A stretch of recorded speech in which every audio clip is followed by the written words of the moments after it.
Hello everyone. I wanted to run over some image techniques with this little demo picture. Uh, I want this to be a head and shoulders shot that goes onto a web page. So even though it's a kind of a neat dramatic portrait, there's a lot of background, so I'm going to crop it down, and I'm also going to lighten it up a little bit because it seems a bit dark. So I'm going to run through the techniques I would use to do this and cover a few basic things here.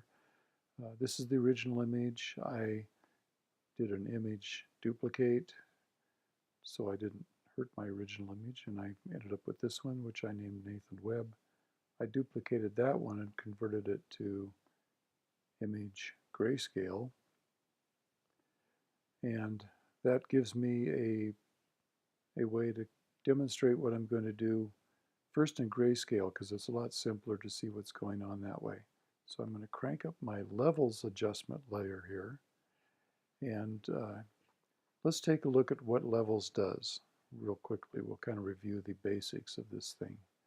So here we see the histogram of the distribution of tone values throughout the image, and we have a pointer here, a middle pointer, another pointer, and we have a pointer, these two pointers on the bottom. These are called the output levels. They used to label these input levels, but I think they gave up on that. So here's the significance of this. The output levels determine what color these two extremes actually are. It defaults to black and white, but it doesn't have to be black and white.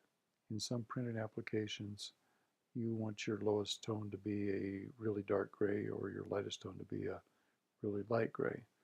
And also for special effects, if you want that kind of ghost image you put underneath your typography, maybe you take your darkest value and make it, in fact, a very light gray. Same thing with the other end here. You can make your lightest value in your image any tone of value you want. Okay, so we're going to leave white as white, black as black. Now up here, this is the place where your lightest value and your darkest value are assigned within the image. And so this is the dark values. It's saying that anything on this to the left of this pointer collapses down into the darkest value, this value here. So what it's doing is it's taking all of the pixels that were darker grays, making them appear black here. Same thing on this end. So I come in here, everything to the right of the pointer is no longer its own value. It's now all collapsed into this, whatever this value here is, the white value. Okay, so what you want to do is not lose your highlight detail and your shadow detail if that's important to you. So here's the magic trick that we get out of the levels and also in the curves. If I slide this back and forth, I see tones change, but if I hold the Option key down, it goes black, and it won't start displaying anything until I hit the level that corresponds to the histogram. So now we see the level of the lighter tones starting to change into a black and white image here, a high contrast image.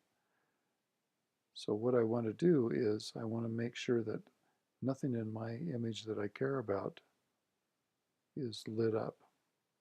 So right here, that would be bad. I would be losing detail in the face if I did that. And I could check that by rolling over this. Up here in the corner on the info window, there's a K value, a before and after K value. And the after value on the right shows you what the effect of your adjustment layer is. So as I roll around here, you'll see that up in the cheek area, we see a zone which just stays at 0. That means that all of the nuance that was there is gone.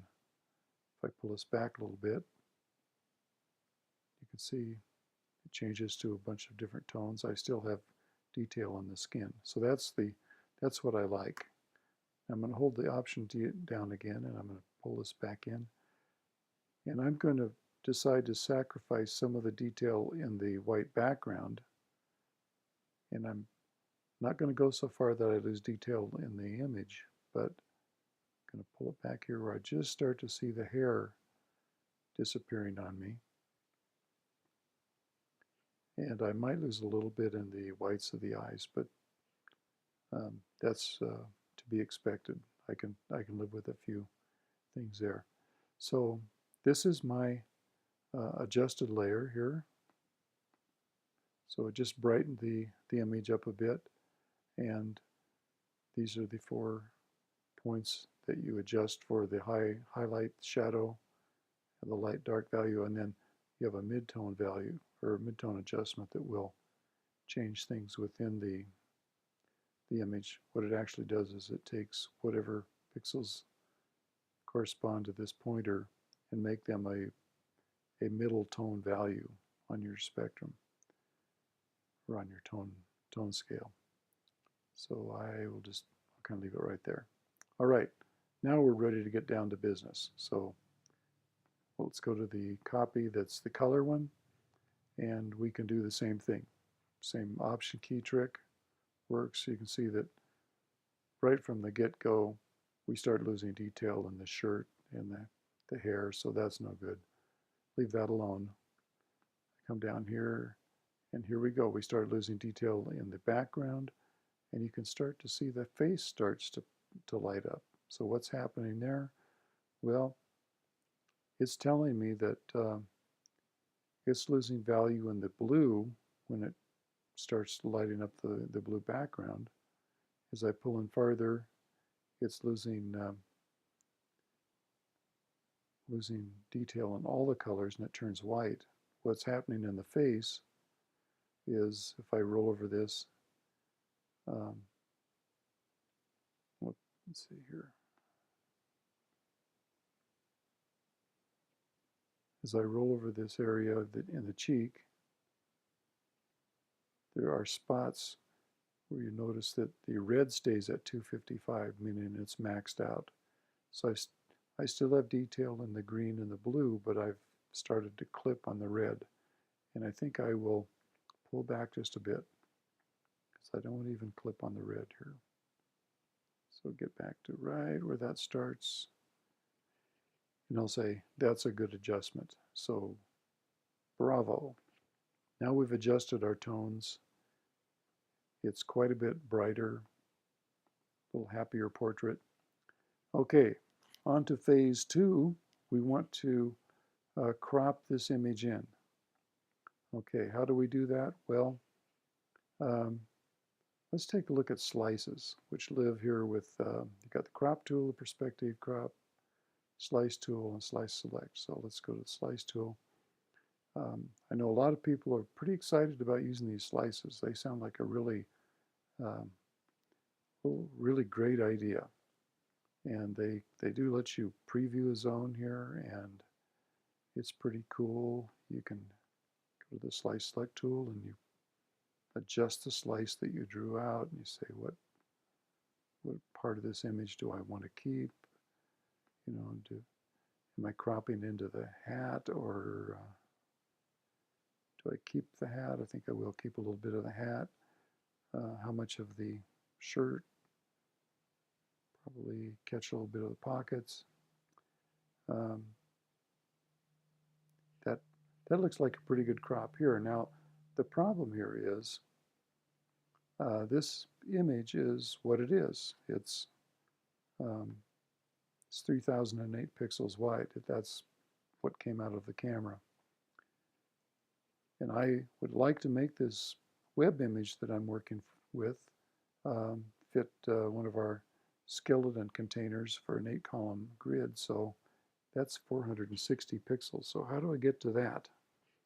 Well, if I go to File, Save for Web, I've got that slice, and I can use the slice selector. I can Make sure this is selected, all very nice and good. And I can change the image size here, but if I do 460, the problem I'm going to have is that that's 460 for the entire image, meaning that this little slice in here is not 460. Now, so far I have not figured out any quick and automatic way to figure out how to make this slice 460. The only really easy way to make these slices come out exactly the right size is if you're working with a web mockup that you built to actual size. Like if this was a web mockup interface and I made it to 960 for a 960 grid, then anything I cut out of it would be exactly the size I wanted. Since this is 3000 pixels, it's not the size I want. So that's not really, even though it's fun, and I could go in here and I could give it a name and everything, and it would export just that one piece if I wanted to.